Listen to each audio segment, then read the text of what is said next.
Peace and blessings, everyone. Welcome to You Glow Girls, The Journey, where we're having candid conversations about real life experiences. We got a good one today. Let's go.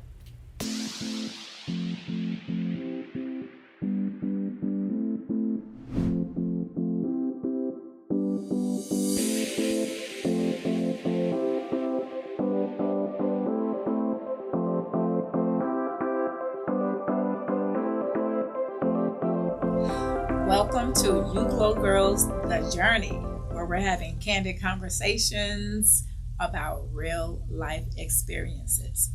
Today, our guest is Sonja Carter-Blatch, the author of Loving You Almost Cost Me Me. Welcome, Sonja. Thank you. We are so happy to have you on our show today, and I am really excited to get started. So let's get right into it, okay? What was the pivotal moment that compelled you to write this book? What was going on in your life at that time? Well, at that time, in that moment, I came to a place in my life, and it's like, okay, something is missing, something is off, and I was feeling like that you loving other people and you loving everything else, and when it came to relationship, that this is, and I was feeling like somewhat, I would say, of a failure. Were you in a relationship at that time? At that time, no.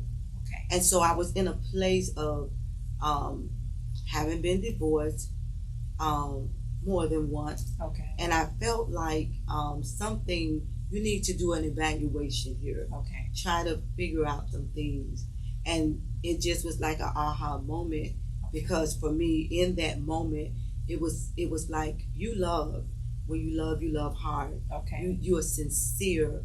You're authentic about love, and I love love, and I love for others, but I also love for me. Yes. And I was in that moment, and it was like, you need to write about this, because somebody else need to hear this, that you literally almost lost who you are. Wow.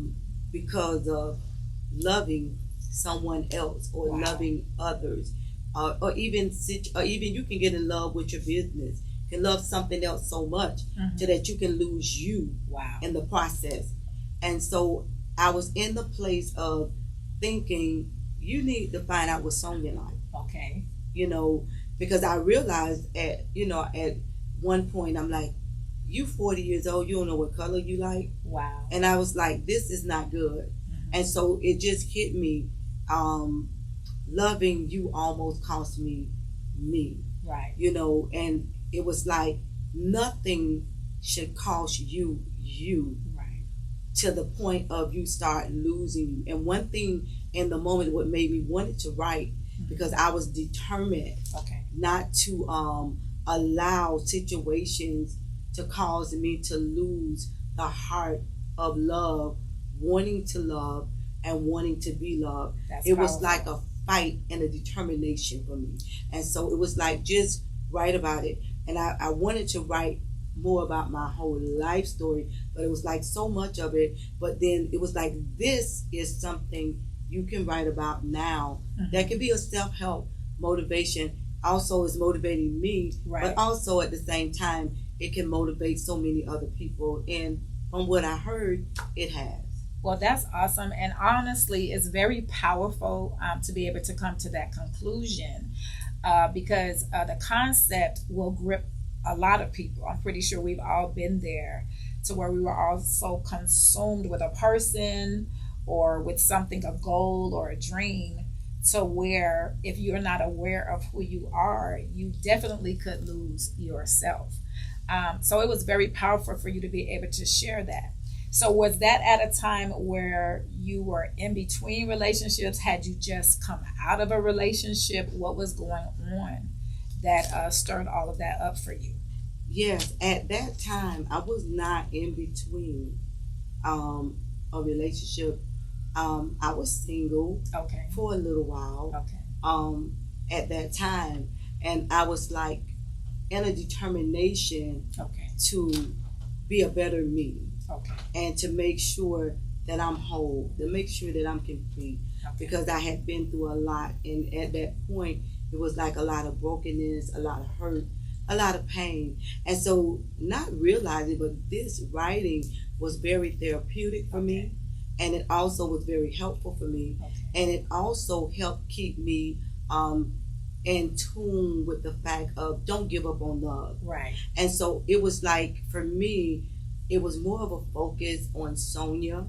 Right. Not the preacher me, not the pastor me, right, but the woman me. Awesome. It was more of that focus, because sometimes, which I'm a very much on prayer, right, and of course I was praying, but sometimes I found out that you can get so engulfed in the spiritual, and I mentioned that in my book. Absolutely. To that you don't focus on some things about you, the natural you, as a woman or even as a man.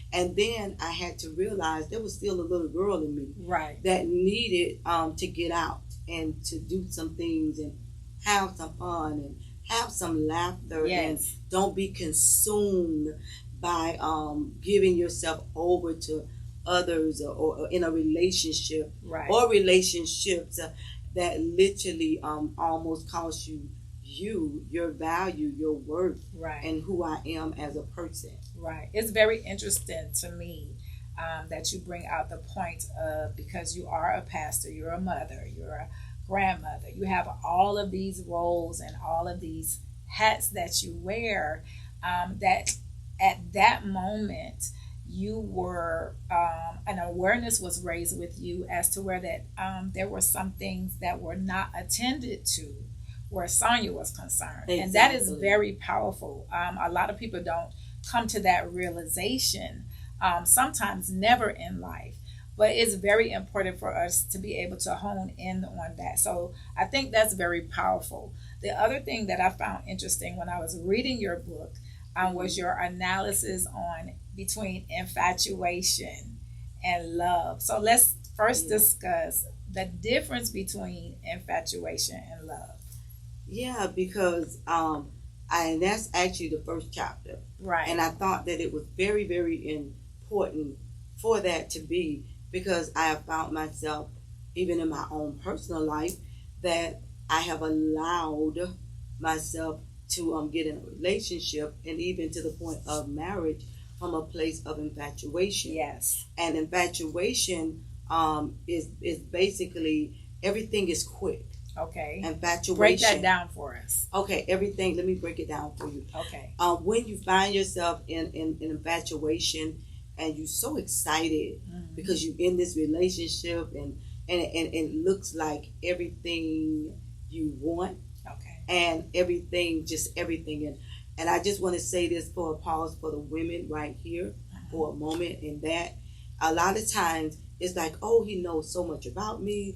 But you forgot, you told him everything about you in a conversation. Yeah, come on, help us with that. You forgot that you didn't get any information about him. Yes. But in the conversation, you gave everything about what hurted you, what bothered you, what you want, what you like. And so now, sometimes people, they talk your language. Right. But not necessarily have your heart. Exactly. And so infatuation can lead to love, and it should.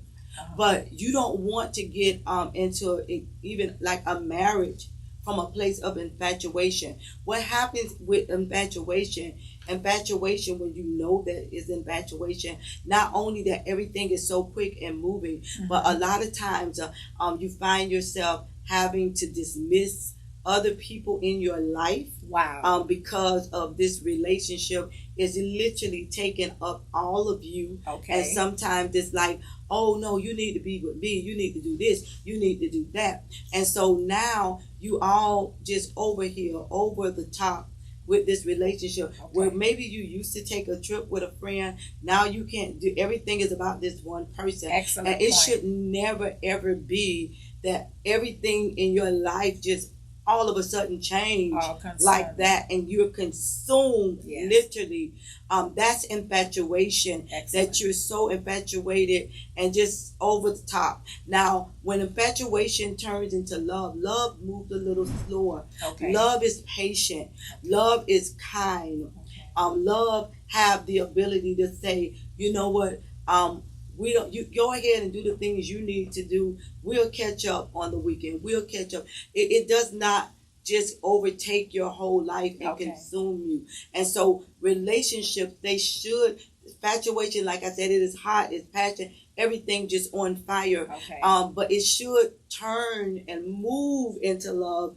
But it should never be that you move into a relationship and take it to all the way to the top of even marriage from a place of infatuation, Right. because it will die out. Infatuation will die out. That heat, that fire, all of that is going to it'll just die out. It'll play out Right. if it does not turn into a place of love. So you want to be excited, but you want that excitement, you want it to grow. Right. Because if you don't allow that relationship to grow and it's only stemming from a place of infatuation, it will not last. And it will end in a heartbreaking situation. Right. More than often, guaranteed, somebody listening right now may say, oh, I've been there. I've been there. And so I was just determined to make sure that I mentioned. And even in my book, I have some things where I show what infatuation look like. Yes. And I show what love look like. Yes. At the same time, so you can actually see what it really looks like. Right. So actually, that of course was one of the things that jumped out at me because I'm a woman. With most of the time with women, everything is very emotional, especially when you meet that person that you think maybe, might be, could be the one, where you have all of these things in common. So we get a little excited, and those little butterflies and those little warm and fuzzies, we start feeling it. I think you kind of get addicted to that warm and fuzzy. Yeah. And you always want to feel the warm and fuzzy. But that's not really realistic. Just like you were saying, love causes us to kind of take a beat and take a breather and kind of examine it when it's really love. Yes, so when you're trying to identify with the man that could be the man of your dreams, one of the things that jumped out at me in that chapter you were talking about was that you start giving, sometimes you start giving more than the other person is giving. Let's discuss that a little bit when you're in that infatuation stage. Yes, because and it's okay that you have the butterflies, but knowing also how to maintain your emotions and not let them come over the top to the point that, oh, I'm so happy about this. So you start giving out information because it's like you just giving because you really trying to let this person see who you really are. Right. But it doesn't have to be, don't try to do it overnight. Yeah. And I think so maintaining the whole feeling, these emotions, yes. So that we don't come to that place of an overnight, oh, this is just it. Let's do this tomorrow. Right. Oh God, this is just all what I've been looking for. And so being able to be patient. And I also say that in my book, that you want to be patient and not a patient. Right. Because if you don't be patient, you will be a patient. You will become a patient. And we don't want to become a patient. Yes. We want to be patient. Right. Absolutely. So, and that leads us to the next thing. There's so many goodies in this book. The next thing was, why is it important to define the relationship? Yes, that's a good one. I'm glad you asked that because personally, I've had, and I still do, I have friends, male friends. It's good to have some nice male, honestly, some nice male friends in my life.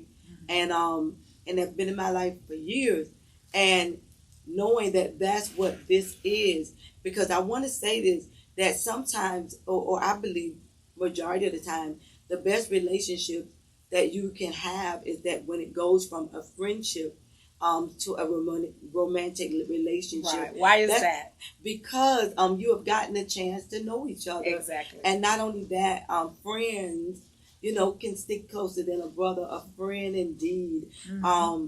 Not only that you get to know each other, but you also be able to appreciate. It's like some people say, oh, I like you. Sometimes a friend, you like your friend. That I can love you, but I want to like you as a person. Yes. And so get to like that person. Be a friend. Yes. Be a friend indeed. Because why is it important to answer your question, to define the relationship? It's because sometimes when you are friends, that's all this needs to be. Right. And so it's very important that if you are friends with someone and one person is feeling a little like, I want this to go a little further, it's okay to say, hey, where are we at here? Right. And then if the one is saying they want to go further and the other was like, no, we friends, we don't, this is it. This is, in some friendship, that's the best it can be and should be. It shouldn't be anything else. And so if one person is saying, I want to go further, and the other person is saying no, then you just want to not try to press that. Right. You want to appreciate and also respect the friendship. And also keep in mind that that's what this is, and not tell yourself you're going to change this relationship. Because as women, sometimes we think that we can change people, and you don't want to get into that kind of situation. Right. You want to accept the relationship and appreciate it for what it is. Now, then there is another time where two people may say, hey, yeah, we're friends, and we are evaluating the relationship. Hey, we've been friends. I'm catching feelings for you. I want to know how you feel about this, and be open, be honest, and see. And if both people say yes, let's go a little bit further into this relationship. Beyond just, oh, you my bestie, or you my friend, you my girl, you my boy. I want to get to know you a little bit more. I have a greater interest. Yes, marriage is something I want to do, maybe on my mind, but I want to, pursue further in this relationship with you. And then if the two people agree, that's wonderful. Yes. And many times when that happens, you have people who've been married for a while, who truly was friends. They will tell you, our friendship got us here. So because they had a solid friendship, and then they both came into one of the things about a friendship, whether it's with a woman with a man or a woman, communication in any relationship, I believe, is very, very important. And that was the other thing that jumped out at me in your book when you were discussing why it's important to define the relationship. That requires a conversation. Why do you think people are afraid to have that conversation, though? Yeah, I can say why I believe people are afraid of the conversation is, number one, rejection. Okay. And fear, but rejection, because when you have been in relationship, and the relationships that you have been in have been that of pain and hurt, disappointment. Yeah. It's like fear. You start walking on eggshells, Right. and so that doesn't help the relationship. That you just skipping around. It's better to have the conversation and know what it is, instead of be in your mind, planning a wedding in your mind, you're not planning where y'all gonna live, and then the person have no clue that all this is going on with you, and you like, well, I thought you was, because we was talking, but I never told you that I wanted marriage. I never told you that I wanted something more. And so I want to say this really, I hope that we can catch this one, that if a person is telling you where they are, and I want to say this especially to women right now, if someone is telling you they don't want marriage, this is where I am, believe them. Don't try to convince them that they want something else. Let that come into a place. Let them grow into that, if that what it should be or what it would become. But do not believe that I'm going to change this person. that you're the savior, because some of us been there. I've been there. I've been in a situation. I was like, oh God, I'm gonna help this person out. They just going through something. They don't realize, that who they are right now. Right. And then you start looking at people from who they used to be, right, not realizing who they are right now. Right. And they're telling you clearly, or who you want them to be. Right. And they're telling you clearly, okay, I'm not here. I'm not ready for that. I shared with a young lady maybe a couple of weeks ago in a conversation, and she was telling me she met this nice guy, and she was like, had those butterflies, everything. And she said, but we haven't been on a date. And I said, okay. So she said, because he said that he's still hurt, he's still broken from a previous relationship. He don't want to go out on a date, but he just talks on the phone and just want a conversation. Okay. And I said, well, if you're enjoying the conversation and the conversation is not crossing boundaries or anything for you or for him, I said, you're going to do better to just leave that alone and not try to convince him that, oh, you should go on a date, or try to convince him when he's clearly saying that I'm still broken, I'm a broken man. Because one thing I learned, and I hope that women and some other women may say the same thing, that if you're trying to fix a broken man, it's like a tractor trailer. You're going to be in that street, you're going to be ran over. Like a tractor trailer just literally going to run you over. And it may not be his intention, but it's just where he is. Exactly. And he's telling you, this is not where I am, and I'm telling you, I'm broken. You can't fix me. Right. So if you're willing to just be a friend and you can maintain your emotions for just a friendship conversation, fine. But if you can't, you may want to do yourself a favor and save you in a community bailout and say,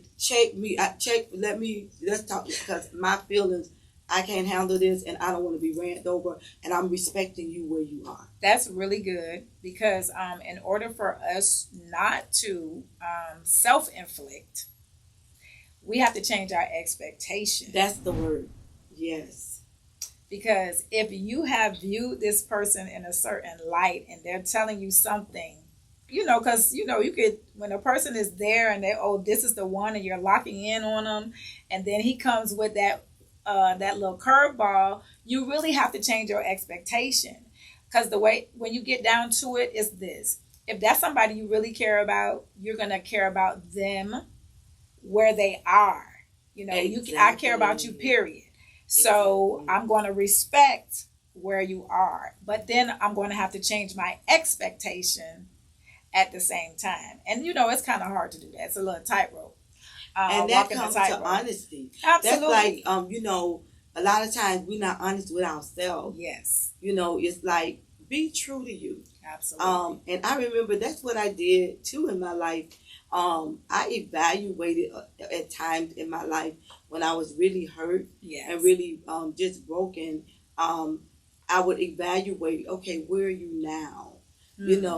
Are you 60% out of this, 60%, healed? Where are you now? And I would be honest, okay, no, you're not fully. So therefore, even if someone's trying to talk to me, you don't want to get into something. You want to be whole. Because we're going to attract who we are. And if we start really, really looking at things in our lives, you will find out that what I'm attracting is who I am. Absolutely. I wanted to attract wholeness. I didn't want to keep attracting brokenness and get ran over like a tractor trailer. Just run you straight over. And here it is, you flat in the street, needing the Holy Spirit to pump you up and get you up again. Exactly. So I that's just my thing of, and I felt like once you really work on yourself, your whole perspective and your sight of things become different. Absolutely. Well.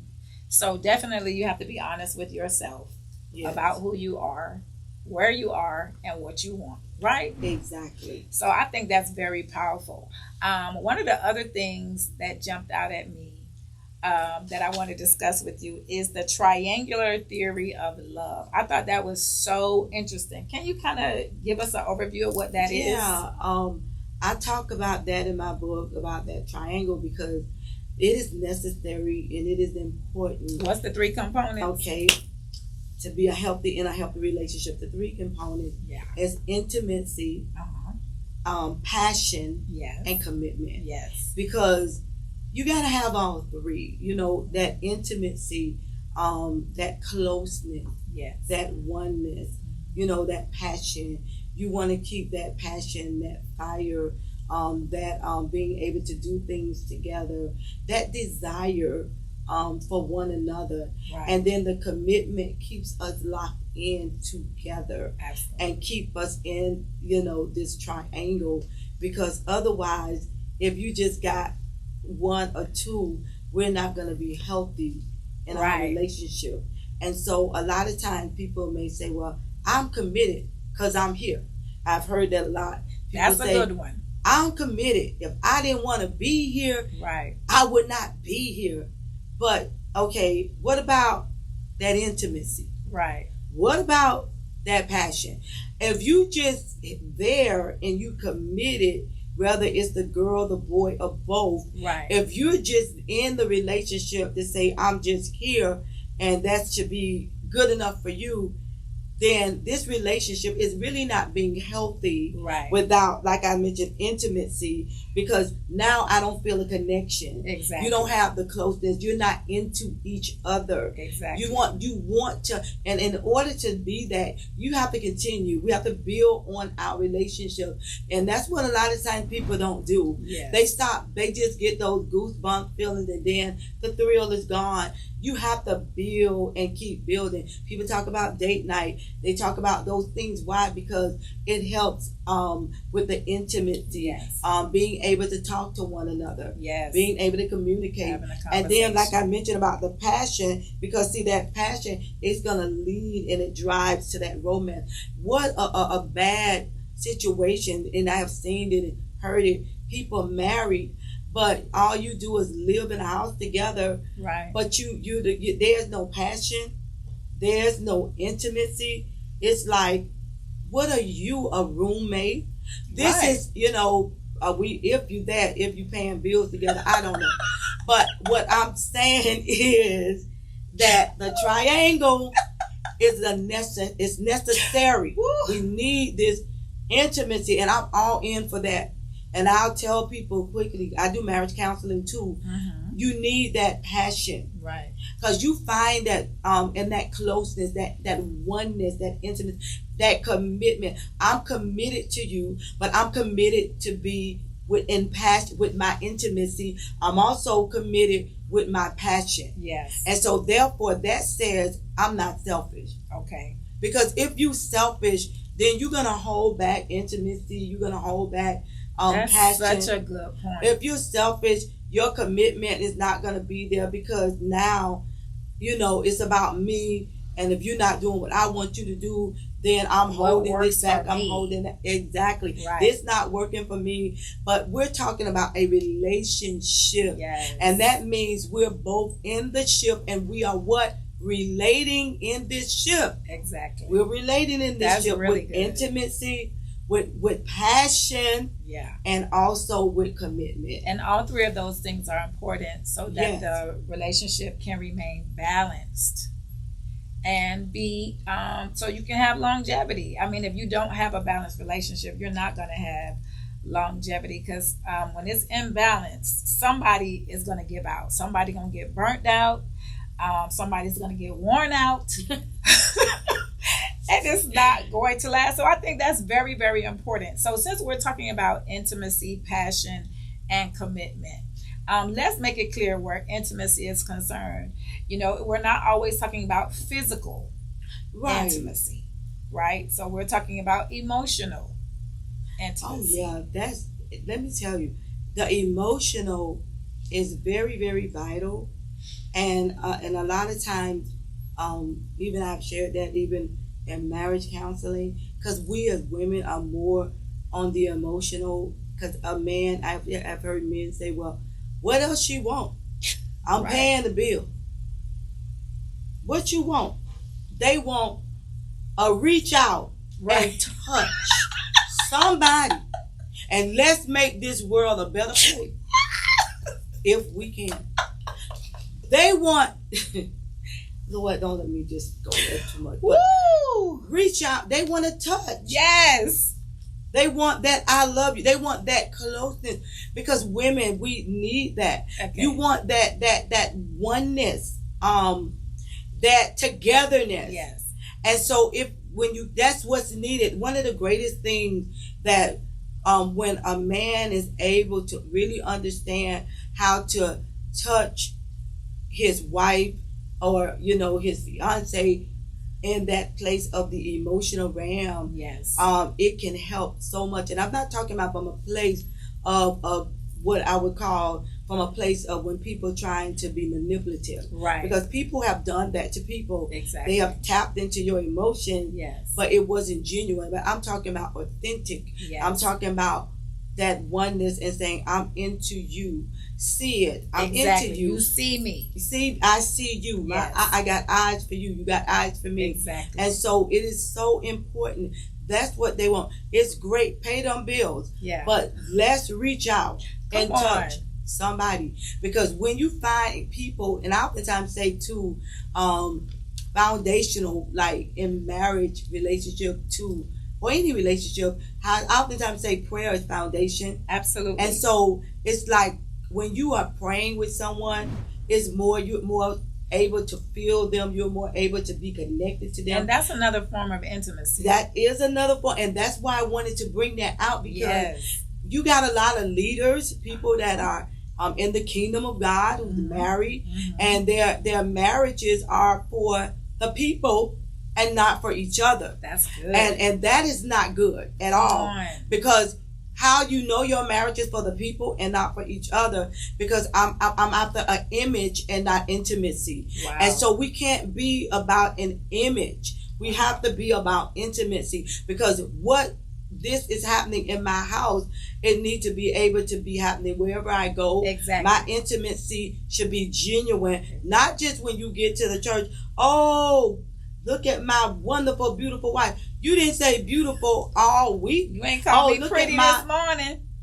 No, this is not going to work. And the show wouldn't work for me. Right. And this is my handsome husband at the church. But no, we need this in the home. Yeah. You need that intimacy. And so foundation, some people, they don't pray together. They pick up that Bible when they go to church. But if you have that at your house, at least...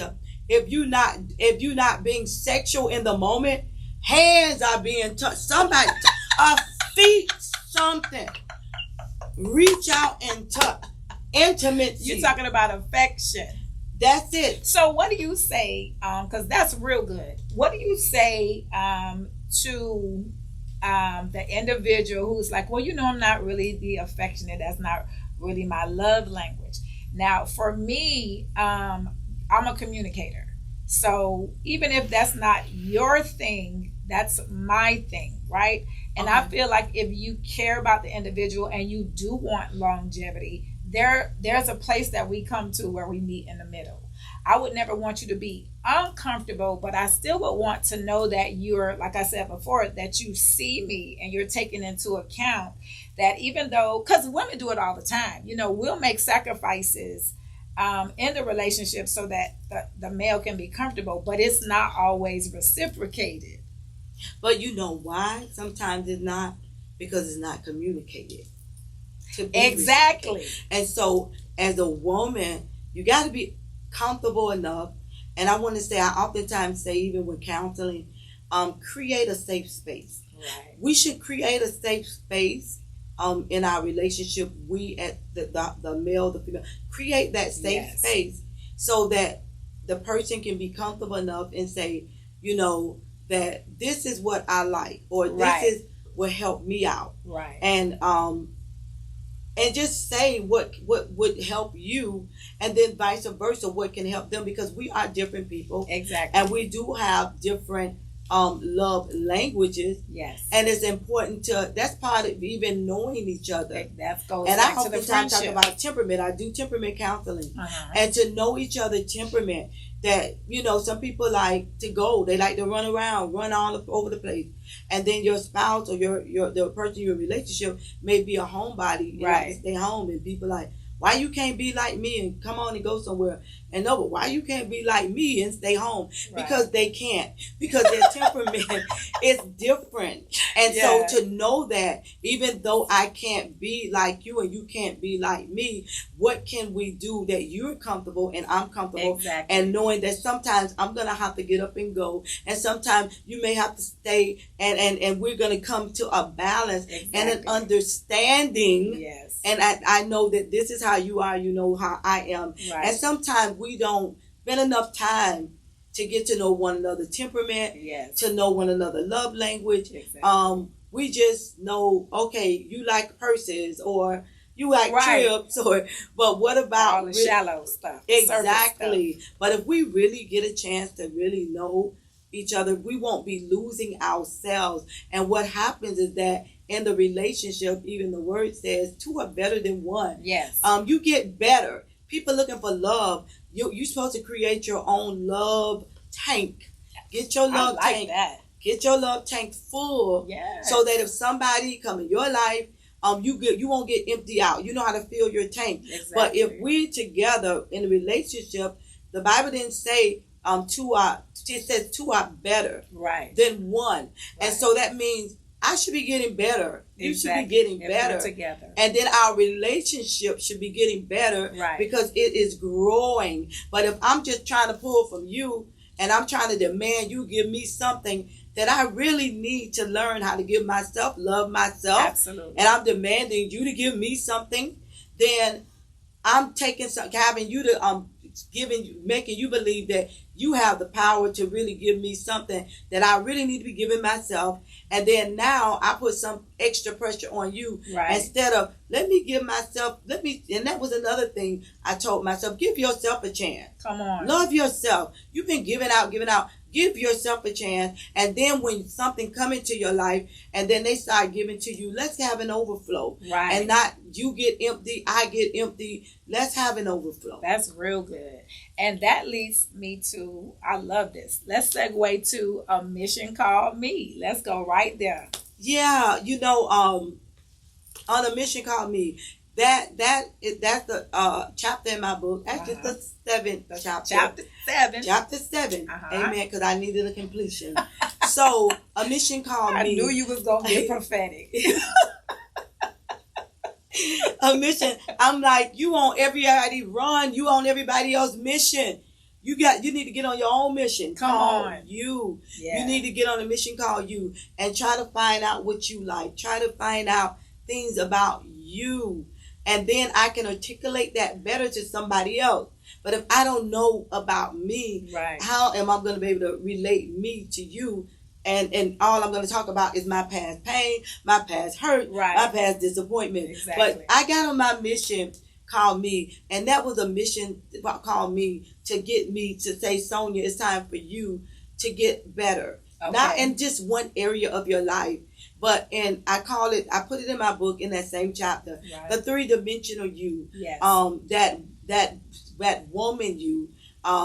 In other words, the 3-dimensional you, which I talked about first of all, that professional you, that spiritual you, and that professional you, and then the woman, and then the little girl or the little boy, and I mentioned it, little girl, little boy, woman, or man you, and because many times we can hide behind that spiritual, and stay right there. And yes, we can hide behind the spiritual you, and so I did not want to be that person to just, hide behind the spiritual me. Everything's spiritual. Okay, I'm praying, but I want to be praying and believing that with an expectation that I'm going to see even some things about the natural woman me. Right. Not just the spiritual me, because, okay, I'm happy, you so, on fire because your spirit is feeling good. But then that woman you, can I just say this for a minute? Yes, please. The woman you, I thank God for this because a lot of times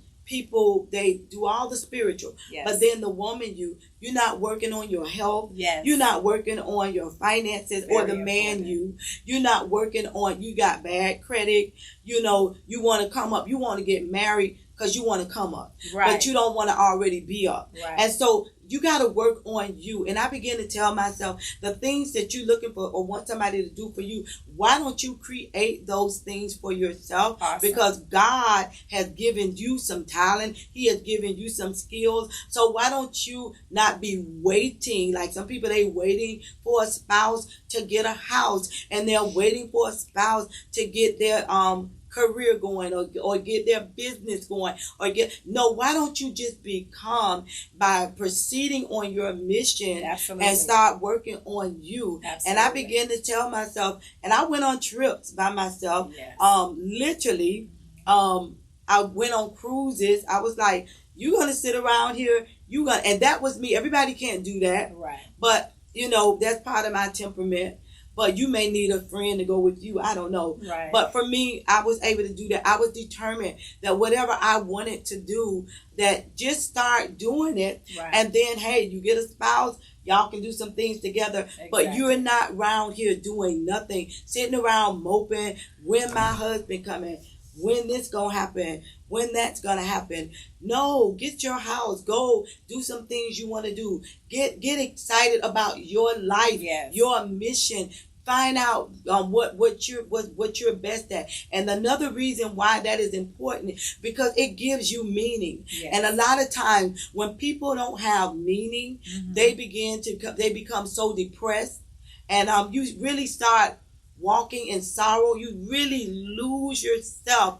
But when you find out what you're good at, like Marcus said in that video clip, find out what you're good at. Right. Work on what you are good at. Right. And also sometimes tell yourself, hey, I'm loved and I love myself. Even if it's just me loving myself. At least that is enough. Because you know why? That's enough even for now. Absolutely. And I'm going to tell you why, and even for later, because there are times, and people can even testify to this, and I've seen this as well, that somebody can be loving you so much, but you don't love yourself. You can't receive their love because you don't even think you're worth loving, because you don't love you, because you're so stuck into where you were. I lost myself. Wow. And I lost myself on something else, while something else now tried to love you, but I done lost me.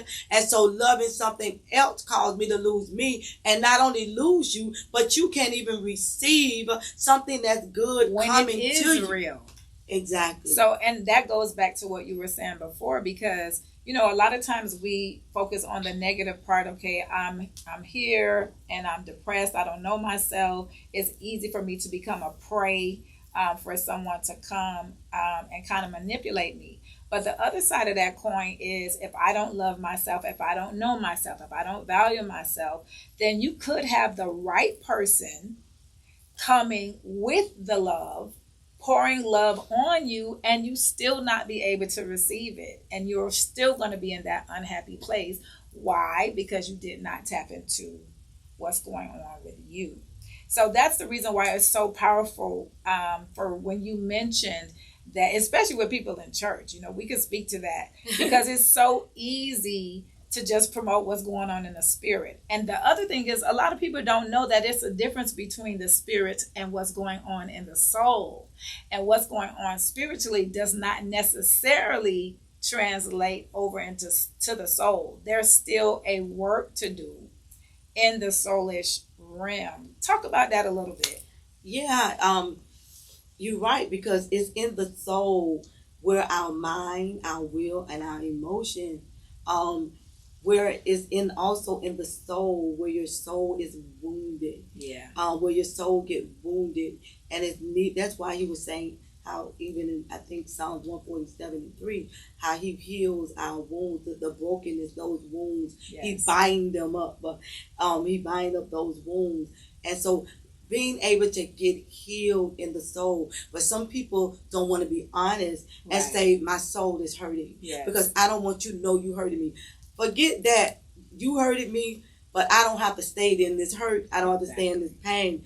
I know that I'm hurting, but Absolutely. I know I can be healed. And so it's very important for the soul. I put something in my book also, that I'm all low for what I allow. Right. And so when you look at the word ALLOW and just put AL here, LOW here, I put all low for what I allowed. Yeah. And so if I allow my soul not to be healed and I'm walking in pride and I don't want nobody to know I'm hurt, I don't want nobody to know this, I don't want nobody to know, I need to know what I am and know that you can be healed, know that you can be free, so that you can enjoy a healthy relationship one day, someday, of intimacy, because intimacy is a bonding, bonding togetherness, and that I don't have to stay in this brokenness, this broken place. I don't have to allow my soul, these soul wounds, these soulish issues that we don't deal with. Sometimes you got to just allow yourself time. Be patient with you. Yes. Be patient with you. And that's what I had to tell myself one day. Okay, Sonja, get patient with you. Be patient with you. Not only that, forgive you for what you allow. Don't be pointing fingers and blaming everybody else. Forgive you for what you allow, because some of this stuff you knew that it wasn't for you. Self-inflicted. It was self-inflicted because you was in denial, like that. The queen of denial. You was in denial because of your desires. Wow. And so our desires will put us in denial. Yes. And don't allow your desires to put you in denial because I want something so bad, or I got this prophecy, and they told me this and that. And then another thing for women, I'll say this because I'm, as a woman pastor, don't allow people the pressure that you just got to be married because of I'm single. Right. But go through your process. Right. Get healed. Be free.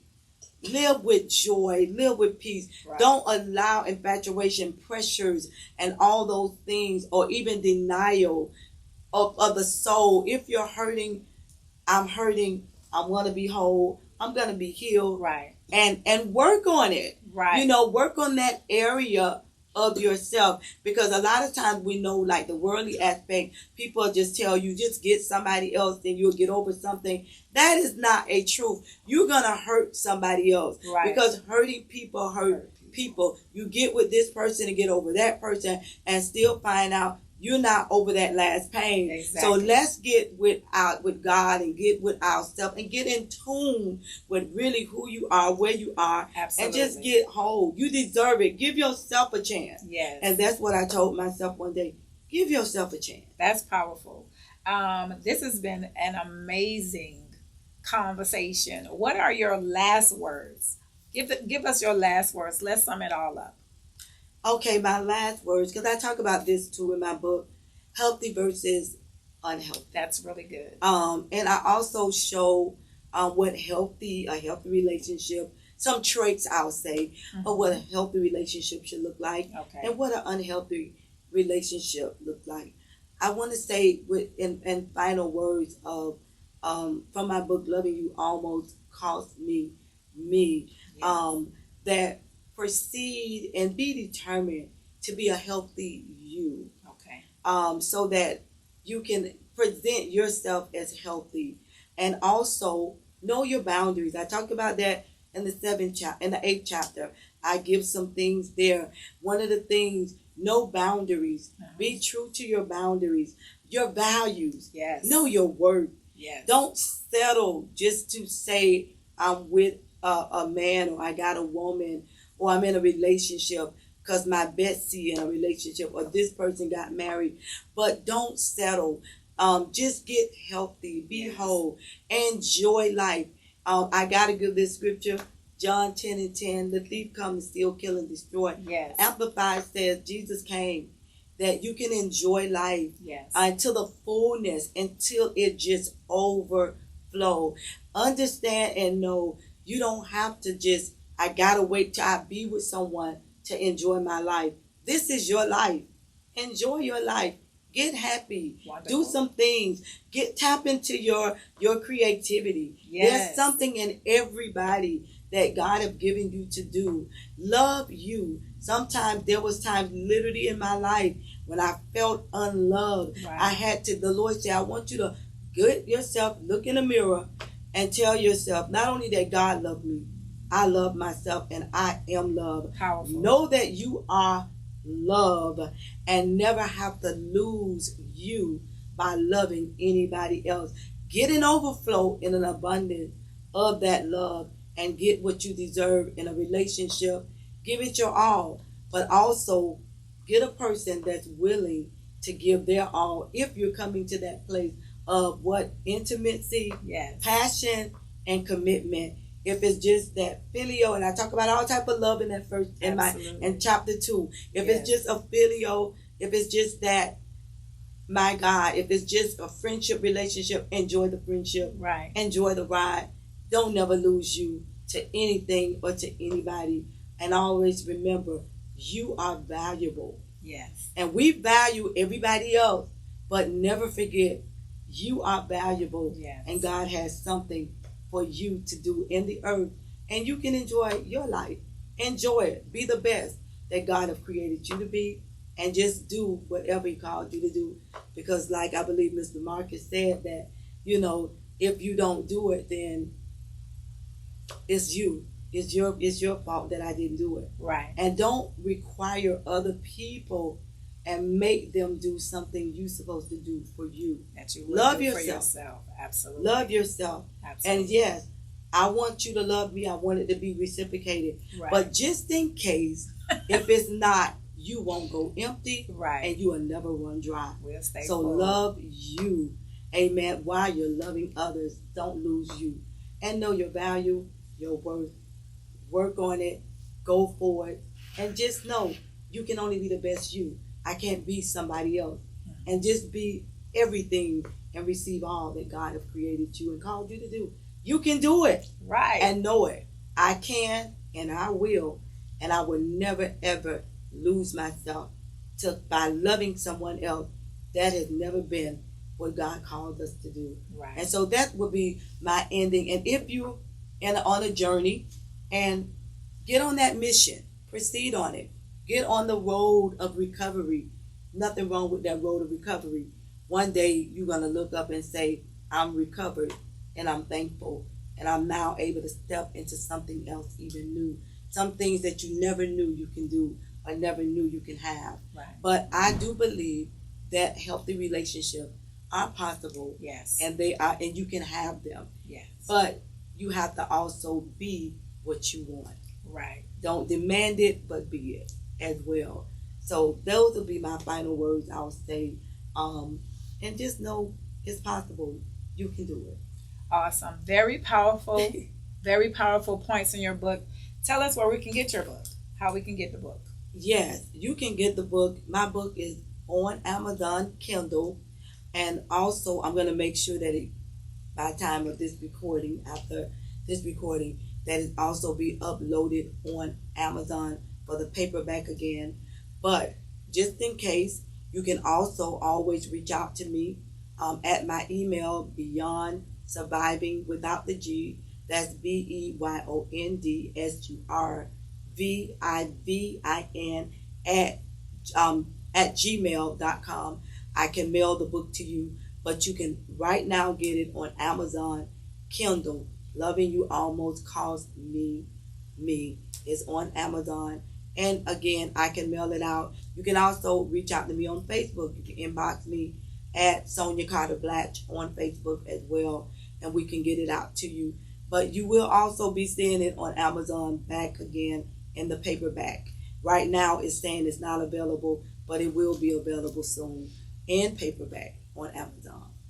Awesome. There you have it. You Glow Girls, the journey. Thank you, Sonja Carter-Blatch. Loving You Almost Cost Me.